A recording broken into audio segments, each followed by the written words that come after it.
বাইরে ঝিরিঝিরি বৃষ্টি আর হিমেল বাতাস।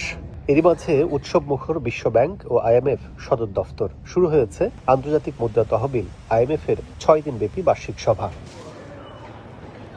সোমবার স্থানীয় সময় সকাল থেকেই ওয়াশিংটন ডিসিতে বিশ্বব্যাংক ও আইএমএফ সদর দফতর ডেলিগেটসদের উপস্থিতিতে মুখর হয়ে ওঠে। এদিন সভায় যোগ দেয় বাংলাদেশ প্রতিনিধি দল। পরে মার্কিন চেম্বার অব কমার্সের সঙ্গে গুরুত্বপূর্ণ গোলটেবিল বৈঠকে অংশ নেন তারা। সকাল ৯টায় ইউএস চেম্বারে অনুষ্ঠিত দ্বিপাক্ষিক বৈঠকে বাংলাদেশের প্রতিনিধিত্ব করেন অর্থ উপদেষ্টা সালেহুদ্দিন আহমেদ, বাংলাদেশ ব্যাংকের গভর্নর আহসান এইচ মনসুর, প্রধান উপদেষ্টার আন্তর্জাতিক বিষয়ক দূত লুৎফে সিদ্দিকী ও ইআরডি সচিব। এ সময় যুক্তরাষ্ট্র সরকারের কূটনীতিক ও চেম্বারের শীর্ষ ব্যবসায়ীরা উপস্থিত ছিলেন।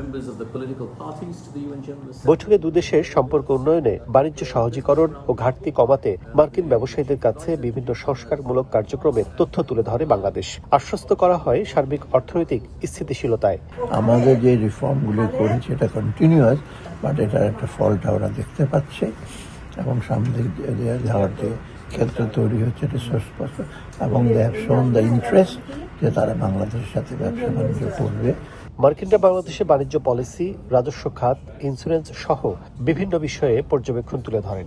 এক্ষেত্রে অন্তর্বর্তী সরকার বেসরকারি খাতকে গুরুত্ব দিয়ে বিভিন্ন নীতিমালা ব্যবসা বান্ধব করার পথ চলায় আগামীতে বাংলাদেশে মার্কিন ব্যবসায়ীদের পদচারণা বাড়াবে বলে প্রত্যাশা অর্থ উপদেষ্টার। প্রাইভেট বিজনেসকে আরো ফ্যাসিলিটেট করতে চেষ্টা করছি বিভিন্ন ইস্যুতে।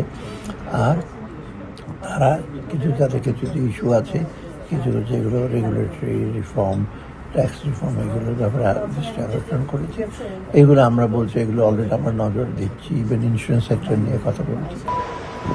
ডক্টর ইউনূস সরকার দায়িত্ব নেওয়ার পর স্বল্প সময়ে অর্থনৈতিক ভঙ্গুর পরিস্থিতি সামলে ওঠায় ইউএস চেম্বারের নেতারা অন্তর্বর্তী সরকারের প্রশংসা করেছেন বলেও জানায় প্রতিনিধি দলটি। যুক্তরাষ্ট্র বাংলাদেশে বাণিজ্য ঘাটতি প্রায় $500 বিলিয়ন। আগামীতে এই ঘাটতি কমিয়ে আনতে পারলে মার্কিন প্রেসিডেন্টের যে শুল্ক যুদ্ধ তা থেকে আরেক ধাপ সুবিধা নিতে পারবে বাংলাদেশ, এমনটাই মনে করছেন সংশ্লিষ্টরা। ওয়াশিংটন ডিসি থেকে কাজল আব্দুল্লাহ, সময় সংবাদ, যুক্তরাষ্ট্র।